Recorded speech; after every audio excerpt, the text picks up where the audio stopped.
Hello friends, আশা কৰো আপোনালোক সকলোৰে ভাল। মই এটা নতুন এডভাৰটাইজমেন্ট লৈ আহিছো।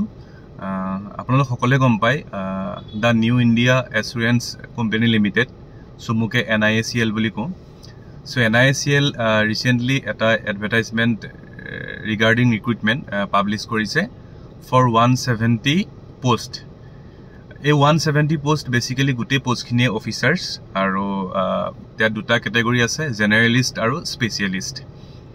আৰু NIACL এটা গভৰ্নমেন্ট আন্ডাৰটেকিং পাব্লিক সেক্টৰ হয়, আপোনালোক সকলোৱে গম পায় আৰু খুব ভাল চাকৰি। ইয়াৰ যোনখিনি স্যালাৰি এণ্ড পাৰ্কস যথেষ্ট ভাল। ষ্টেট আমাৰ সাৰ্ভিসতকে ইয়াৰ স্যালাৰি স্ট্ৰাকচাৰটো খুব বেছি উন্নত মানদণ্ডৰ। সো সেই কাৰণে মই আপোনালোক যোনখিনি চাকৰি প্ৰত্যাশী আছে যোনে বিভিন্ন এক্সামৰ কাৰণে প্ৰিপেয়াৰ কৰি আছে তাৰ লগত মই কাৰণে অলপ এডভাৰটাইজমেন্টটো শেয়াৰ কৰিব বিচাৰিলো।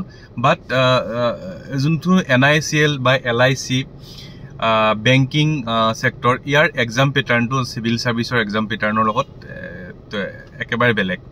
সো যোনখিনিয়ে সিভিল সাৰ্ভিস এক্সপেৰিয়েন্ট বা সিভিল সাৰ্ভিসৰ কাৰণে ষ্টেট সাৰ্ভিসৰ কাৰণে যোনে প্ৰিপেয়াৰ কৰি আছে সো তেখেতসকলৰ কাৰণে সিলেবাসটো অলপ বেলেগ হ'ব। বাট আপোনালোকে ট্ৰাই কৰিব পাৰে, এক্সাম পোষ্টখিনি খুব বেছি ভাল। সো আপোনালোকে ইয়াৰ গোটেই এডভাৰটাইজমেন্টটো গোটেইখিনি পাব আপোনালোকে ওয়েবসাইট www.newindia.co.in। সো ইয়াত পাব। আৰু আছে মই কৈছো যে 170 অফিচাৰ্স পোষ্ট ভেকেন্ট আছে। ইয়াৰ ভিতৰত একাউন্টছত আছে 50টা আৰু জেনাৰেলিষ্টত আছে 120। মানে যোনটো মই স্পেশালিষ্ট বুলি কৈছো তাত accounts mainly accounts officer most probably তাৰ 50টা পোষ্ট আছে আৰু জেনাৰেলিষ্ট তাৰ কাৰণে 120 পোষ্ট। আৰু অনলাইন ৰেজিষ্ট্ৰেচন ষ্টাৰ্ট হ'ব 10th of September to 29th of September। Then এই এক্সামটো বেসিক্যালি দুটা প্যাটাৰ্নত হ'ব। ফেজ 1 বা preliminary examination, phase 2 mains examination আৰু লাষ্টত হ'ব আপোনাৰ ইন্টাৰভিউ। অলপ এক্সাম ফাৰ্স্ট এক্সাম প্যাটাৰ্নটো বিষয়ে অলপ কৈ দিওঁ কেনেকুৱা কি হ'ব। ইয়াত এনে টেন্টেটিভ ডেট আপোনালোকৰ দি থোৱা আছে ফৰ ফেজ 1 যোনটো আমাৰ প্ৰিলিমিনাৰী হ'ব tentative date 13th of October আৰু ফেজ 2 যোনটো মেইনছ এক্সামিনেশন তাৰ 17th of November 2024। এতিয়া এই এক্সাম প্যাটাৰ্নটো অলপ আপোনালোক কৈ থওঁ। গোটেই বস্তুখিনি আপোনালোকে যোনটো ওয়েবসাইট মই কৈ দিলো www.newindia.co.in ইয়াত আপোনালোকে গোটেই এডভাৰটাইজমেন্টটো পাই যাব। তে মই থুলমুলকে কৈ থওঁ। প্ৰিলিমছত মেইনলি 100 মাৰ্কছৰ হ'ব। ইংলিশ ল্যাঙ্গুৱেজৰ 30 কোৱেশ্যনছ, 30 মাৰ্কছ বুলি দিছে আছিল 30 কোৱেশ্যনছ। দেন ৰিজনিঙৰ 35 আৰু যোনটো এপ্টিটিউড আমাৰ জেনাৰেল এপ্টিটিউড অলপ ম্যাথমেটিক্স টাইপৰ তাৰ থাকিব 35, টোটাল 100 মাৰ্কছ। মেইনছত গোটেইখিনি অবজেক্টিভ হ'ব অনলাইন আমাৰ প্ৰিলিমছত। মেইনছৰ কাৰণে অবজেক্টিভ 200 মাৰ্কছৰ কুৱেশ্যন থাকিব আৰু এটা 30 মাৰ্কছৰ ডেসক্ৰিপটিভ।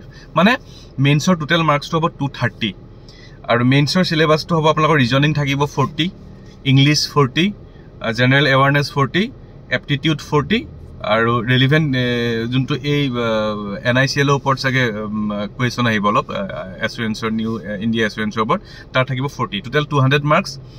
এখিনি অবজেক্টিভ হ'ব অনলাইন হ'ব, তাৰপিছত অনলাইনে হ'ব ডেসক্ৰিপটিভ 30 মাৰ্কছৰ কম্পিউটাৰ টেষ্ট টাইপৰ। সো প্ৰিলিমছত থাকিব 100 মাৰ্কছ, দেন মেইনছত থাকিব 230 marks, after that interview. So মই এইকাৰণে আপোনালোকৰ খুব ভাল পোষ্ট আছে এখিনি। ইয়াৰ যোনখিনি বেসিক পে হ'ল 50,925 বাকি পাৰ্কস গোটেইখিনি মিলাই এবাউট 88,000 আমাৰ মেট্ৰ' চিটিখিনিত হ'ব। গুৱাহাটী বা আমি বাকি বিলাকত আপুনি এৰাউণ্ড 80 আপুনি ধৰিব পাৰে। আৰু এৰাউণ্ড 80 আজি ষ্টাৰ্টিং স্যালাৰি, এটো খুব ভাল স্যালাৰি। সো আপোনালোকে ভালকে প্ৰিপেয়াৰ কৰক।